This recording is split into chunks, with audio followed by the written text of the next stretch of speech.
Hi, gorgeous Taurus family. I am so excited to sit down and talk with you all. It's your birthday season, so happy birthday, Taurus. I love you guys. You know that one of my number one Tauruses in this life is my friend Tiffany at PinkLune. I'm wearing her gorgeous jewelry. Go check her out in the description box below. She's giving you 15% off, and it's going to be a really amazing summer of creation on her part, I think. So, yeah, happy birthday to my Tauruses. I love you guys, and you guys have been such important rocks in my life. I always say that, but it's really true. I appreciate everything I've learned from you. So with that mini ode in mind, the energy is really strong in Taurus this year because you have Uranus in Taurus, of course. And if you guys are interested in knowing more about what that transit is doing specifically with Taurus, I created the magical mid-year for this year. And I will leave the description for it in the description box. It's on Vimeo. It's available now for you to download. And we go over Uranus in Taurus. We go over Chiron in Aries in your 12th house. We go over some outer planet retrogrades that will be happening into September and October of this year, so how to leverage those, how to utilize them. And we go over strategies and affirmations. It's a really great tool set if you're feeling a little bit overwhelmed by the amount of new transits and the way to get used to them and to utilize them to your advantage. Now with you guys, you have so much energy in Taurus. You have the sun in Taurus, of course. We have a new moon in Taurus on the 4th. We have Mercury moving into Taurus on the 6th. We have Venus entering Taurus on the 15th. We have Uranus in Taurus, of course, the whole way through and for several years ahead. So you can see how there's this intensity highlighting you guys right now and kind of putting you in the spotlight. And that's my note. It's a lot of electrical energy on the Taurus clan, and it can feel like a really high energy spotlight. There can almost be a sense of pressure to perform, to change, to shift, to be, to do in certain ways. Knight of Pentacles. What is going on? I kid you not. I think this card has shown up in 5 of the readings so far. Something like that. This guy is just here. Now, partially I think that's because we are working with your energy, and your energy is so crucial to the whole makeup of life right now because of Uranus moving into your sign. So the planet of revolution and innovation and individuality and surprise is in your energy, right? And so we're learning that kind of surprise, that kind of energy, that kind of movement and change and shift doesn't just happen kind of in erratic actions or in wild communications. It also happens in the day-to-day. It also happens in where we show up and how we show up. And this Knight of Pentacles, you know, he errs on the side of caution, sure, but he also takes his time to look around and pay attention to the details. He also takes his time to collect the information, collect the knowledge, plant the seeds before he moves on things.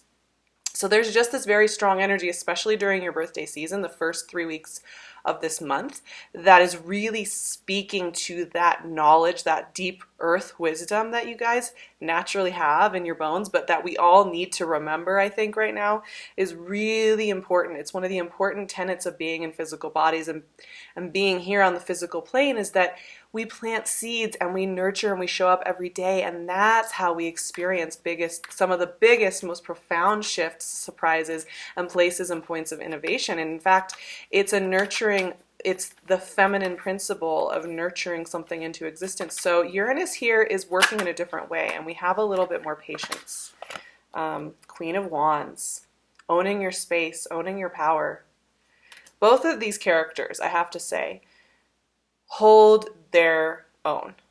They don't let other people dictate what they need to do and when they need to do it and how fast they need to act or when they need to slow down. And so there is kind of this sense that you guys are on your own timeline, and other people may feel like they are allowed to dictate what that timeline is, or you may feel like there's pressure from other people or situations that dictate the timeline, but you know that for you, the timing on when you move, that for you, the timing on what you want is going to be unique and your own. You know, your season is beautiful. It's got this vibrancy, this deep nurturing, this deep healing energy going on with it. Venus goes into Taurus, and then you get Venus with you for a few weeks, even into Gemini season.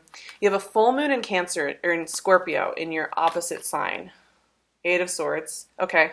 There's where a little bit of blindness comes in, but that's okay. Normally, when we are about to step into a big new place in our life, we feel a little blind. Even though we can see some of the steps, it can be a little overwhelming. It can feel a little bit like not sure what's going to come next, right? But that full moon in Scorpio on the 18th is really going to highlight, it's your mirror, it's your oppositional signs. This is about relationship. It's going to show you anything you're needing to kind of close out or reconcile or pay attention to when it comes to relationship patterning, to deep relationships that you have with others. It could be a pretty profound personal full moon, so be gentle with yourself during that particular full moon for you specifically, because Scorpio plays such an important role. King of Cups. Speaking of Scorpio, we have King of Cups, another one of these energies that kind of sits and watches and takes everything in before acting. You have a lot, the court cards that are coming up are 3 of the court cards, and they're all different elements that have these energies of people who sit and pay attention before they move on things. So there's a lot of energy. So as much as there is this big bright spotlight on you with all the energy moving through Taurus this month, Queen of Pentacles. Ooh, you're getting all the royalty this reading, you guys. I love it. She's not so much paying attention to other people. She's paying attention to herself and her own self-investment. But see, that's the thing. There's a lot of this self-investment energy going on. As we move into Gemini season, Mercury and the Sun conjunct move into Gemini on the 21st. And we're moving slowly into your second house, a house that you actually rule. And there's a nurturing, so I think you're going to be getting a lot of information the first 3 weeks of this month. Take it in, kind of pay attention to how people are moving around you. I think we talk about this a lot. This is one of your modalities. This is one of your strong suits, is that you're able to kind of pay attention to how other people are moving, what other people are saying, and catalog it away, and be conscious of how that's affecting you. King of Wands. Whoa. Okay, there's a lot of personalities popping up here. That's what I will say. I'm not surprised you guys have a magnetism right now and you have a clarity, and there are a lot of moving parts. So personalities are going to be popping up around you. And what's interesting is when we start getting into these last cards, 8 of Cups, yeah, the traveler, right? You're traveling into some new territory. You're traveling into some new landscapes, and that can feel a little lonely at times, but it's exciting. There's a curiosity here. You actually had 2 8s in the way they came out on my table here. If you look at these, you have the blindness and then you have the going forward. So there's a really strong theme here of you kind of incorporating a lot of information, kind of paying attention to what other people are saying and doing, paying attention to how that's making you feel, and you making decisions and movements, and you're taking your time to do so. Knight of Swords. Whoa. Okay. The end of this month picks up speed really fast. And we start getting into this moving energy. But during your season, with all this energy in your sign, you're going to be magnetic. You're going to have people coming towards you. You know, you look at all this going on right here. Knight of Pentacles, Queen of Wands, 8 of Swords, King of Cups. It's a lot of conversations happening, right? There's a lot of dynamics going on here. But there's a sense with these 4 especially, as we open this conversation up, of there being a watching and paying attention. Watch and pay attention. Really, just like collect the information, because there's something really important going on here, informing you about why and how you need to move through the world.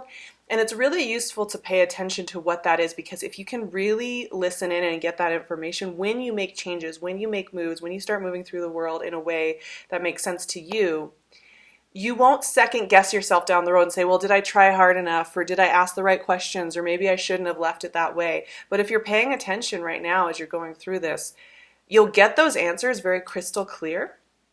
And then any movements you make, any changes you make will be so clear with you that you won't have that kind of, did I miss out? Did I miss a step? Did I mess something up, right?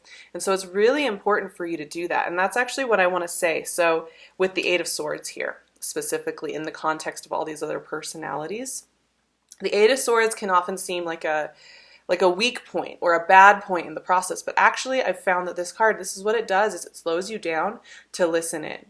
And you can blind yourself with overanalyzing, and you can blind yourself and get yourself all worked up and freaked out. You can get a little scared or nervous or anxious with this energy. However, it's a self-reflective energy, and when you're getting slowed down like this, it's helping you to listen in and listen close to the ground to something that matters, something that needs to be figured out before you make big movement. So if you have this card with you and she's surrounded by all these energies, that gives me a clue to the fact that you've got to pay attention to how you're feeling around certain situations. Now, these three characters right here that are surrounding the Eight of Swords are actually all quite benefic and I think positive energies for you. But like I said, these personalities don't just move rashly. They take their time. They pay attention to the surroundings around them. They pay attention to what's working for them. They pay attention to their emotional state, and they pay attention to timing as far as making movement. So they get all their information before they get involved in anything else. Now, of course, you could be dealing with an earth sign, a fire sign, a water sign. Any of these could be the case. And I think to some extent you do have these energies around you. However, you are also kind of playing this role. Right? But these all have such equanimity. That's the thing with these three, is that these are centered, relaxed cards. They take their time. They take their time looking through everything, feeling through everything before they move on things. And therefore, there's always a sense of dignity and respect and planning and safety with those energies. So pay attention to those people. They may not seem obvious at first. You may be kind of like, is this really what's going on? Is this what I need to be paying attention to at first? And that's where that Eight of Swords comes in. Let the information sink in, because the other thing with those three energies is there seems to be a lot of conversations going on. There seems to be a lot of dynamics going on. There seems to be a lot of questions getting asked within the context of all of this. And you're needing your birthday season, you're needing this energy that's with you to work with you so that you can get all your information. Because then what happens is there's a self-investment in your future goals. There is this focused energy that starts to ramp up, surprisingly enough, after your birthday closes out and we go into Gemini season and the planets and the energies are starting to move into that mutable air sign and that moving communicative energy, right? That is about you starting to invest and put your foot down and say, yep, this is where I'm going. And part of that is informed by everything that we saw the first half of this reading. Because if you look at these two characters, they have a different energy to them. The Queen of Pentacles is planting her seeds with intent. She doesn't really care what other people are doing. She's not paying attention to anybody else, what they're needing, what they're doing, what they're asking about. She is focused, very focused on her investments, on her seeds, and on what she's creating. So she is in this very creative mode, in this very nurturing and focused mode. King of Wands, kind of similarly, but in a different way, is looking to the future. He's a very future-focused king, and he wants to direct his gaze and his intensity onto the next landscape. Now, of course, this could be you, and you could be involved with a fire sign. That does happen with Taurus. But the important thing to keep in mind with this King of Wands is this is a visionary. This is a visionary energy. This is about looking forwards, like looking down the road, choosing a road and knowing it's the road you want and picking it and walking down it and focusing on it. So both of these are very focused, not so much in the now and watching everything that's going on around them, but focused on the future and what that's going to look like and why it matters. And that's where your Eight of Cups comes in, because you're leaving something behind. You're leaving something behind that no longer serves you. And if you're not doing it this month, you're getting very mentally prepared. You're getting very clear emotionally on what it is that's no longer serving you. Now, we do this consistently throughout our lives if we're paying attention to ourselves, right? We shift things out. Maybe we stop going to that dance class, or maybe we leave a job that's no longer serving us, or we leave a city or a relationship, or even just a living space or a situation that's not working for us.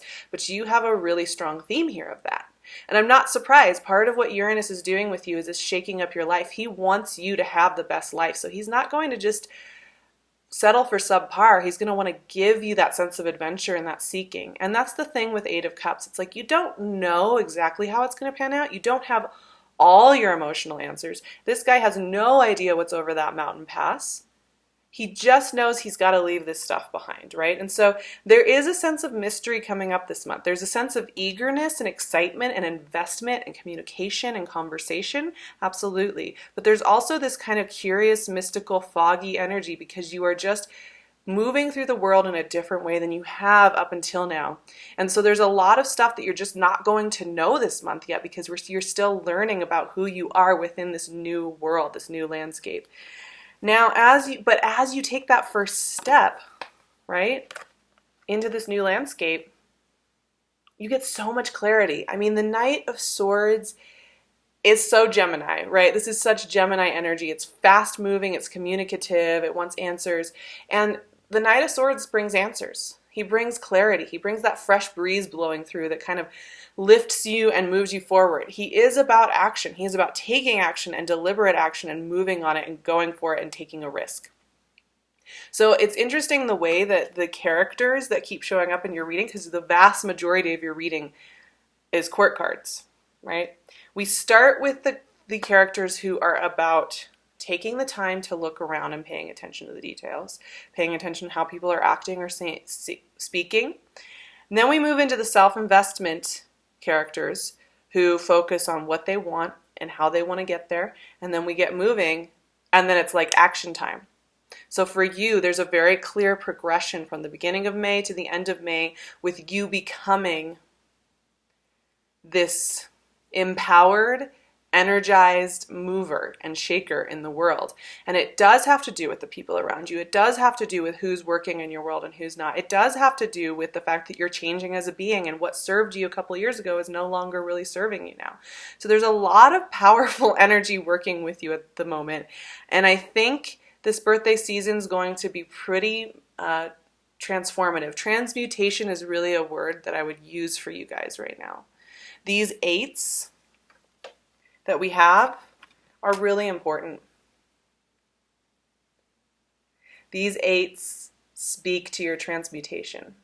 They speak to your desire for a new landscape. They speak to your desire for curiosity and for seeking and searching and trying new things out. And I think that's such a beautiful thing. Okay, you guys, I'm going to leave it there. It's pretty clear what's going on, I think. Of course, every one of you is going to have a different experience with what that looks like. Like I said, you can check out my magical mid-year intuitive guide. I will leave the link in the description box. You can also find me on Instagram at Sarah Verba. I would love to see you there. That's where I will be announcing any last-minute sessions that are opening up. That's where I will be doing energy check-ins. It's a really great way to stay connected with me and what's coming up. You can also find me on my website, SARAHTAROT.com. I'll leave all of my contact info in the description box if you're curious about working with me or getting in touch with me. You can find PinkLune on her Etsy shop. I will also leave all of her info in my description box as well. I'm sending you guys so much love. Have a beautiful and magical birthday season, and I will talk to you in June for more exciting transits.